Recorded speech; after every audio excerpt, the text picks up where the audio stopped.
Hello everyone and welcome back to another Babbling Irons video with myself and Sloth today. A match preview, Olympiacos away, off to Greece. And yeah, it's an interesting matchup. We'll get into the breakdown of it very soon. And, most recently Olympiacos in the league, their match getting abandoned against their rivals because of some fan antics. I think he threw a flare on or a firework onto the pitch and it hit a player or something. So they're trouble. So any West Ham fans going out there, please do, stay safe. I know there's going to be a lot of police there, but yeah, enjoy it. But be safe with what you're doing because it can be a bit of a horrid time out there. But hopefully we can bring back the 3 points on the pitch and let's kind of get into the breakdown, Sloth, of how Olympiacos sort of play and what we can kind of expect from them because they've kind of got two sides to the story so far this season. We look at their league form, they're sitting top of their league, won 6 out of 7 games, yet to lose.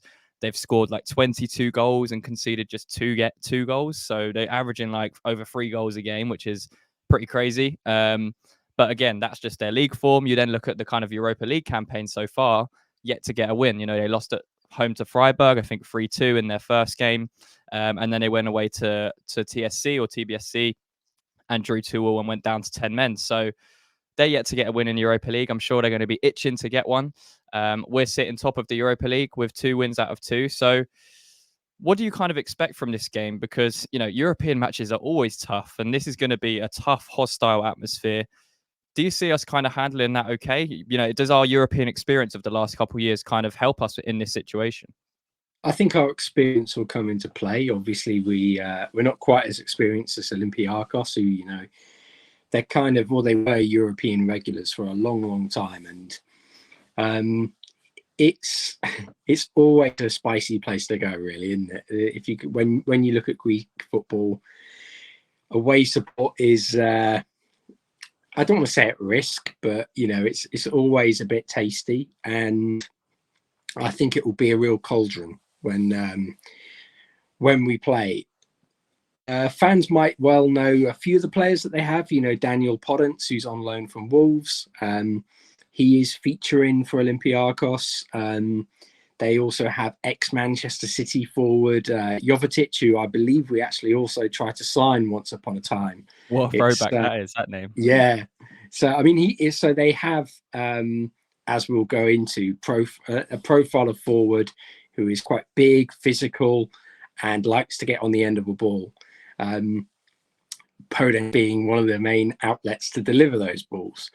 But they, I'd be lying if I said I was an expert on them. I've kind of caught bits and drabs and drips here and there, but when you go to places like Greece or Turkey, you generally know you're going to get a tasty atmosphere. And if you don't perform, if you don't keep your head, it can be a tough place to go. Yeah, no, I completely agree. And yeah, as you mentioned there, Podence on loan from Wolves, you guys would have heard of him from the Premier League. He's got 3 goals in the league already this season. And they have a forward called El Kabi. I may have mispronounced that, but he's scored 5 goals in the league as well. So like you mentioned, they're going to, they will look to score goals. At home against Freiburg, they did score 2, but they also conceded 3. But in the league, their defense has been pretty outstanding, only conceding twice. So it's hard to kind of gauge where they're at because they also conceded 2 to TSC in the most recent game as well in the Europa League. So it looks like it's a similar situation to how we went into the Freiburg match in terms of, I think Mike said it as well. Freiburg on paper and technically they're probably the best team in our group, but Olympiacos away was always going to be the toughest fixture for us in the Europa League, just because of that hostility, just because of how difficult they're going to try and make it for us, and the atmosphere. And it's a very difficult place to go and play and win. And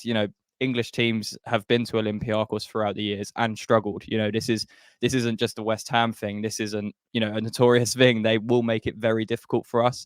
So I think coming away with at least a point is going to be a very good point, considering we've won our first 2 games, and this is going to be our last tough away game on paper, because our last away game in the group is going to be against TSC. So Olympiacos aside, focusing on us now. Obviously, we had that really poor performance. I'm going to say really poor performance against Aston Villa. Lost 4-1. It's the first time we've been kind of smashed like that in a while under David Moyes. It's very rare that we lose by 3 goals like that, and it could have been more. So how do we go into this? Because does that change our mindset now? Does that change maybe Moyes' decision making for how he's going to rotate the squad, or does he not, rotate the squad? Because this is going to be an important fixture for us, but we've also got Everton 3 days later. So how does Moyes find that balance going into this match?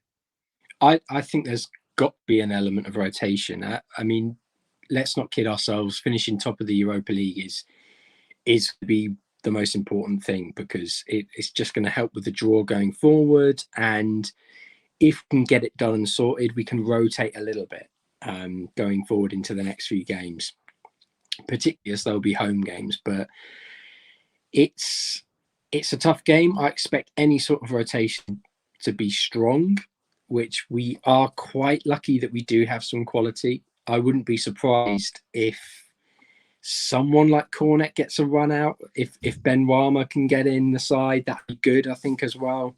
But if I was Moyes, I'd be saying this is going to be a chance for players who are maybe on the fringe or haven't featured this season to really kind of step up and say, look, you might not get in the first team, but you can get placed on the bench, or you can look to rotate in, and this is your chance. So hopefully someone like Cornet, it's probably sound like a stuck record, because we're all going, I hope we see maybe Cornet given a chance, and he never is.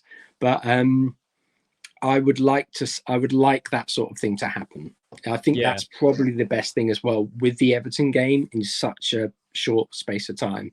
Yeah, I think we've also shown already that we can rotate and still get results. We rotated, half and half roughly for the Freiburg away game. Mavropanos came in, Kehrer came in, Fornals, all these players, even Kudus. So there's going to be options to change. One big talking point going into this is going to be the striker position and how we set up in that role, because we can't really expect Antonio to lead the line again in Europe and then go against Everton. So that is a position I think Moyes probably will change out. And then you've got a few options for that position. So do you play someone that's a natural striker in Danny Ings that we've seen, a few times now, can't really do the role of the lone striker very well?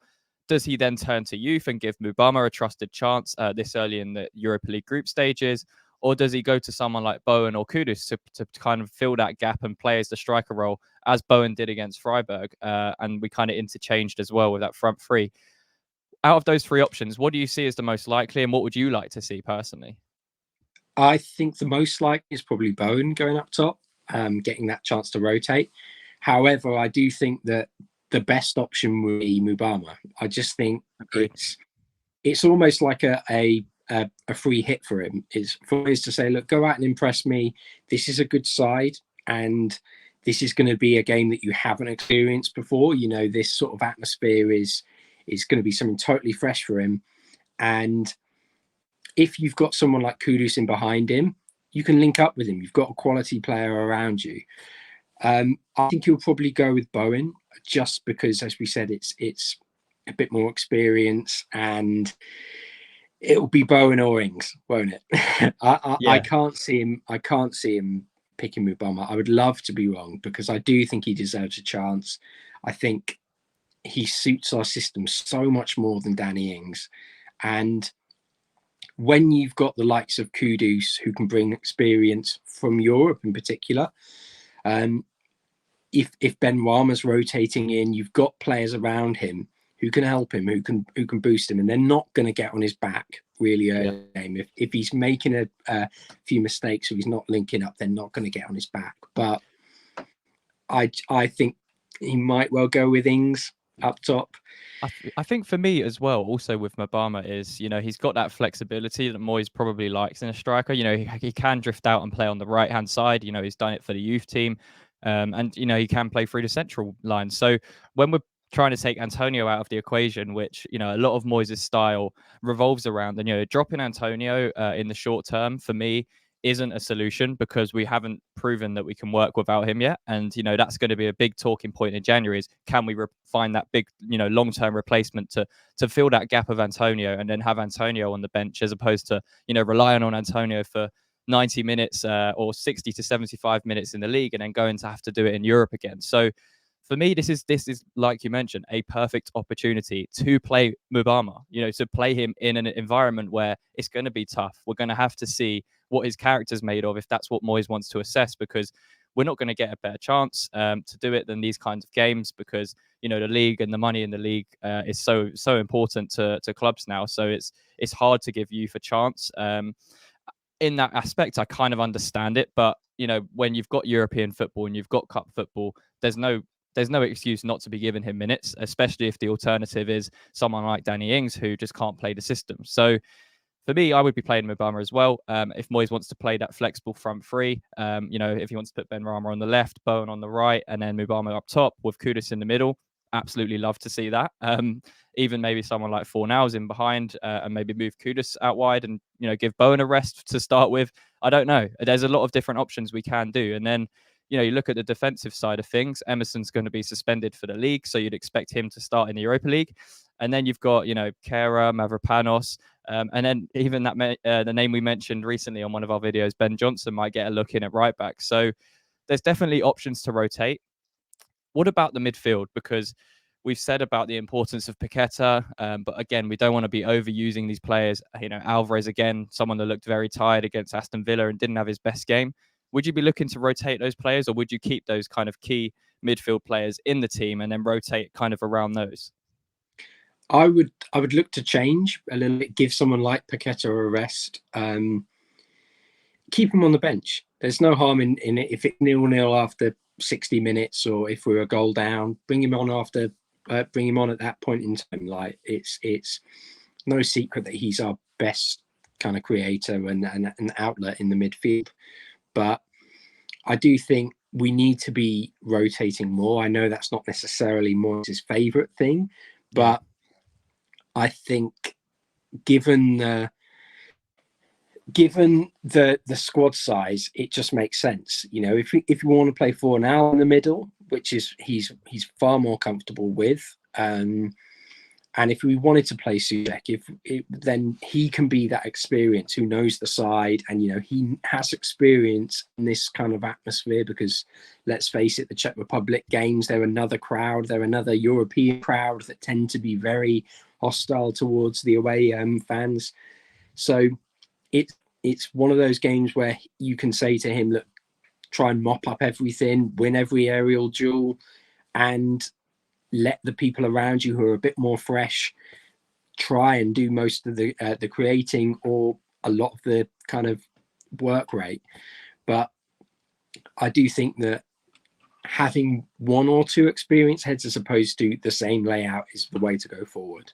Yeah, no, I completely agree. I think there needs to be that balance, and hopefully Moyes will do that. But yeah, we'll see come Thursday what he does go with. So with everything kind of taken into consideration, we've said this is probably going to be our toughest game of our Europa League group stage campaign.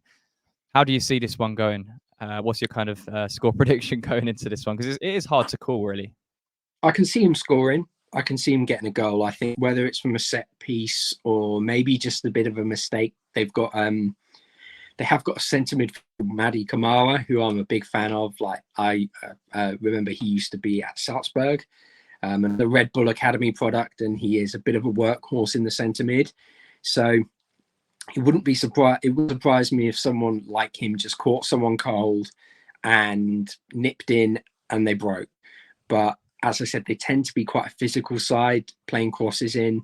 We're pretty good at that normally. We're normally all right at kind of the physical side of the game, which Olympiacos tend to revert to, or their forwards tend to revert to.